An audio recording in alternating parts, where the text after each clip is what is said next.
नमस्कार विद्यार्थियों, कैसे हो आप लोग। आई होप कि आप अच्छे होंगे और आपकी पढ़ाई भी अच्छी हो रही होगी।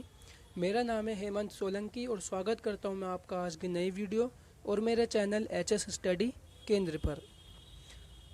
तो विद्यार्थियों, आज के इस वीडियो में हम पढ़ने वाले हैं क्लास 12th की हिस्ट्री यानी कि इतिहास का चैप्टर नंबर 2 राजा, किसान और नगर, जिसे आपको एनिमेशन के माध्यम से समझाया जाएगा। मैंने आपको इस चैप्टर की एक वीडियो पहले ही प्रोवाइड करा दी है, आप उसे देख सकते हैं मेरे चैनल के पेज पे, या उसकी लिंक मैं दे दूंगा आपको डिस्क्रिप्शन में। तो आप पहले उसे देखें, उसके बाद इसको। तो देखते हैं आज के इस वीडियो में हम किन किन विषय को पढ़ने वाले हैं। तो सबसे पहला जो हमारा विषय होगा वो होगा मौर्य साम्राज्य का प्रशासन व्यवस्था कैसी थी, और दूसरा जो विषय होगा वह होगा मौर्य साम्राज्य कितना महत्वपूर्ण था। तीसरा विषय होगा दक्षिण के राजा और सरदार। चौथा विषय होगा दैविक राजा। पांचवा विषय होगा समुद्रगुप्त की प्रशस्ति और छठा विषय होगा गुजरात की सुदर्शन झील। तो देखते हैं हमारा सबसे पहला विषय जो कि है मौर्य साम्राज्य का प्रशासन, यानी कि मौर्य साम्राज्य में किस तरीके की प्रशासन व्यवस्था थी, वहाँ प्रशासन किस तरीके से चलाया जाता था। तो इसको मैं आपको एकदम पॉइंट वाइज पॉइंट पढ़ाऊंगा। तो सबसे पहले पॉइंट में हम बताएंगे 5 प्रमुख राजनीतिक केंद्र थे, जिसमें एक राजधानी थी जो कि थी पाटलिपुत्र, और 4 प्रांतीय केंद्र थे जिसमें तक्षशिला, उज्जैनी, तौसली और सुवर्णगिरी शामिल है।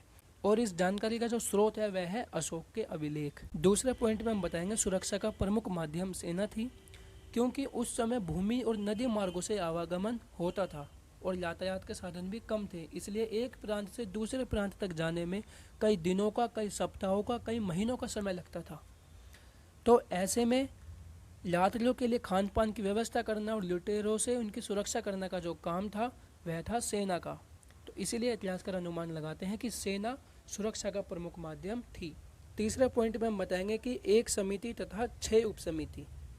तो देखिए, समिति का अर्थ क्या होता है। समिति होती है कि उन व्यक्तियों का समूह जो कि मिलकर किसी विशेष कार्य को पूरा करते हैं, विशेष कार्य को करने के लिए जिन्हें बनाया जाता है वह समिति होती है।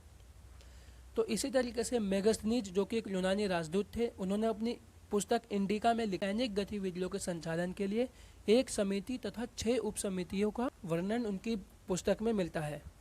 6 उप समिति मौर्य साम्राज्य में बनाई गई थी, जिसमें पहली उप समिति का कार्य था नौसेना का संचालन करना। दूसरी उप समिति का कार्य था यातायात और खान पान का संचालन करना। अगर हम दूसरी उप समिति की बात करें तो इसमें सैनिकों के लिए खान पान की व्यवस्था करना, जानवरों के लिए चारों की व्यवस्था करना और यातायात के साधन उपलब्ध कराना होता था। तीसरी उप समिति का कार्य पैदल सैनिकों का संचालन। चौथी उप समिति का कार्य अश्वारोहियों का संचालन। पांचवी उप समिति का कार्य रथारोहियों का संचालन और छठी उप समिति का कार्य था हाथियों का संचालन करना। चौथे पॉइंट में हम बताएंगे धम्म के प्रचार के लिए अधिकारी। तो देखिए, जैसा कि हमने पढ़ा कि सम्राट अशोक ने धम्म का प्रचार किया था, तो इस धम्म के प्रचार के लिए उन्होंने कुछ अधिकारी नियुक्त किए थे जिन्हें धम्म महामात के नाम से जाना जाता है। अब देखते हैं हमारा दूसरा विषय जो कि है मौर्य साम्राज्य कितना महत्वपूर्ण था। अगर आप इस वाक्य को गौर से पढ़ेंगे तो आपको इस वाक्य में एक क्वेश्चन मार्क दिखाई देगा, जिसका अर्थ ये है कि यह जो वाक्य है वह अभी तक एक प्रश्न बना हुआ है कि मौर्य साम्राज्य कितना महत्वपूर्ण था। इसका कोई सटीक उत्तर नहीं है। कुछ लोग कहते हैं कि मौर्य साम्राज्य महत्वपूर्ण था। अब जो लोग कहते हैं कि मौर्य साम्राज्य महत्वपूर्ण था वो कुछ मत देते हैं। तो क्या क्या मत देते हैं, तो आइए उन्हें देख लेते हैं। तो सबसे पहले उनका कहना है कि मौर्य काल की जो मूर्ति कला है वह एक अद्भुत कला थी, है ना, जो कि एक साम्राज्य की पहचान हुआ करती थी। इसके अलावा मौर्य साम्राज्य के अभिलेख अन्य राजाओं के अभिलेखों से भी अलग थे और अशोक अन्य राजाओं की अपेक्षा बहुत शक्तिशाली व परिश्रमी राजा था, तथा अशोक बाद के उन राजाओं से बिल्कुल अलग थे जो कि अपने नाम के साथ साथ में बड़ी बड़ी उपाधियां लगाते थे। इसलिए 20वीं सदी के जो राष्ट्रवादी नेता थे उन्होंने अशोक को प्रेरणा का स्रोत माना था। तो ये कुछ मत थे जो कि कहते हैं मौर्य साम्राज्य महत्वपूर्ण था। आपका इस बारे में क्या कहना है आप कमेंट में ज़रूर बताना। अब कुछ लोग कहते हैं कि मौर्य साम्राज्य महत्वपूर्ण नहीं था। अब वह भी कुछ मत देते हैं, तो क्या मत देते हैं आइए उन्हें देखते हैं। तो सबसे पहला जो मत है, जो लोग कहते हैं मौर्य साम्राज्य महत्वपूर्ण नहीं था, वह कहते हैं कि यह साम्राज्य मात्र 150 साल तक ही चला, जो कि उपमहाद्वीप के लंबे इतिहास में एक बहुत बड़ा समय नहीं है। और दूसरा मत देते हैं कि मौर्य साम्राज्य उपमहाद्वीप के सभी क्षेत्रों में फैल नहीं पाया। अब देखते हैं हमारा तीसरा विषय जो कि है दक्षिण के राजा और सरदार।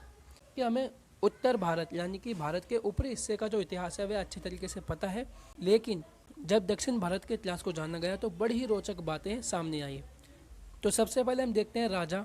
राजा क्या होता है? तो राजा वह व्यक्ति होता है जो कि एक पूरे राज्य को संभालता है या फिर संभालने की योग्यता रखता है। तो इसी तरीके से सरदार हुआ करते थे दक्षिण भारत में, जो कि एक शक्तिशाली व्यक्ति होता था और इसका पद वंशानुगत भी हो सकता था और नहीं भी। और दक्षिण में स्थित तमिलकम क्षेत्र यानी कि तमिलनाडु, आंध्र प्रदेश और केरल के कुछ हिस्से में चोल, चेर और पांड्य जैसे सरदारियों का उदय हुआ था। ये जो 3 सरदारियाँ हैं ये बहुत ही महत्वपूर्ण थी, जिसमें चोल सबसे शक्तिशाली सरदारी थी। अब देखते हैं सरदारों के कार्य, यानी कि जो सरदार हुआ करते थे दक्षिण भारत में उनके क्या काम होते थे। तो सबसे पहला काम था विशेष अनुष्ठान और युद्ध के समय नेतृत्व करना।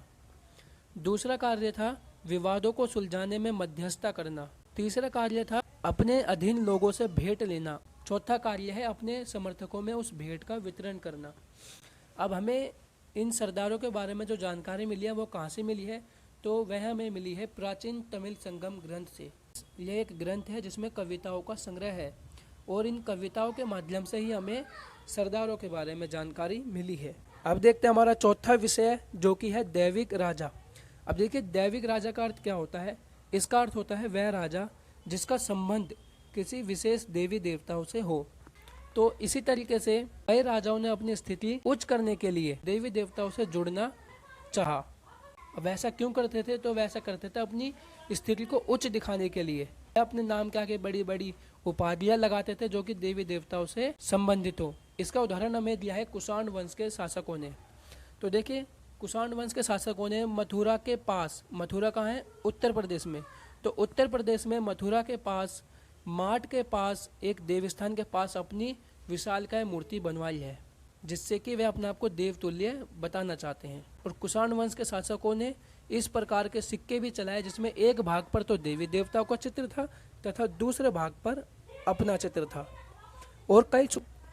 और कई कुषाण शासक अपने नाम के आगे देवपुत्र की भी उपाधि लगाते थे और ऐसा वह चीनी शासकों से प्रेरित होकर करते थे। चीनी शासक अपने नाम के आगे स्वर्गपुत्र की उपाधि लगाते थे। इसका उदाहरण जो है हमें मिलता है कुषाण शासक के एक शासक थे जिनका नाम था कनिष्क। अब देखते हैं हमारा पांचवा विषय जो कि है समुद्रगुप्त की प्रशस्ति। तो देखिए सबसे पहले हम प्रशस्ति का अर्थ जानते हैं। तो प्रशस्ति वह लेख है जो किसी की प्रशंसा या तारीफ में लिखा गया हो। तो इसी तरीके से एक ऐसा लेख मिलता है जो कि गुप्त साम्राज्य के समुद्रगुप्त के लिए लिखा गया था और यह लिखा था उनके राजकवि हरिसेन ने। तो इसका कुछ अंश है, आइए उसे देखते हैं। तो इसमें बताया गया है कि धरती पर उनका कोई प्रतिद्वंदी नहीं था। अनेक गुणों और शुभ कार्यों से संपन्न उन्होंने अपने पैर के तलवे से अन्य राजाओं के यश को मिटा दिया।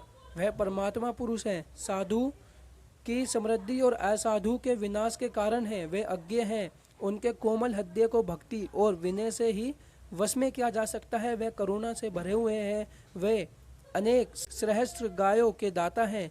उनके मस्तिष्क की दीक्षा दीन दुखियों, विरहिणियों और पीड़ितों के उद्धार के लिए की गई है। वह मानवता के लिए दिव्यमान उदारता की प्रतिमूर्ति है। वह देवी देवताओं में कुबेर जो कि धन के देवता हैं और वरुण जो कि समुद्र के देवता हैं, इंद्र जो कि वर्षा के देवता हैं और यम जो कि मृत्यु के देवता है उनके बराबर है। तो आप जैसा कि देख सकते हैं कि कितनी भर भर के हरिसेन ने समुद्रगुप्त की तारीफ की है। अब देखते हैं हमारा छठा विषय जो कि है गुजरात की सुदर्शन झील। अब हमें जो उसकी जानकारी मिलती है वह हमें मिलती है लगभग 2री शताब्दी ईस्वी में एक संस्कृत के पाषाण अभिलेख से। इस अभिलेख से हमें पता लगता है कि सुदर्शन झील एक कृत्रिम जलाशय था और इसका जो निर्माण था वह मौर्य काल के एक स्थानीय राज्यपाल ने करवाया था। लेकिन भीषण तूफान के कारण इसके जो तटबंध थे वह टूट गए और सारा पानी बह गया। और उस समय जो तत्कालीन राजा थे वह थे रुद्रदमन। इन्होंने इस झील की मरम्मत अपने खर्चे से करवाई और इसके लिए उन्होंने प्रजा से कोई कर भी नहीं लिया। फिर भी लगभग 5वीं सदी में एक और पाषाण खंड का अभिलेख लिखा गया था जिसमें बताया गया था कि गुप्त वंश के शासक ने एक बार फिर इस झील की मरम्मत करवाई थी। यानी पहले रुद्रदमन ने करवाई थी इसकी मरम्मत, उसके बाद में गुप्त वंश के शासक ने भी करवाई थी। तो आज की इस वीडियो में मुझे आपको जितने टॉपिक समझाने थे मैंने आपको समझा दिए। आई होप कि आपको समझ में आया होगा। अगर आपको समझ आया तो वीडियो को लाइक करें, शेयर करें और चैनल को भी सब्सक्राइब कर दें और बेल आइकन को भी दबा दें ताकि आने वाली नई वीडियो का नोटिफिकेशन सबसे पहले आपको मिले। तो मिलते हैं किसी और वीडियो में, जब तक के लिए जय हिंद, जय भारत।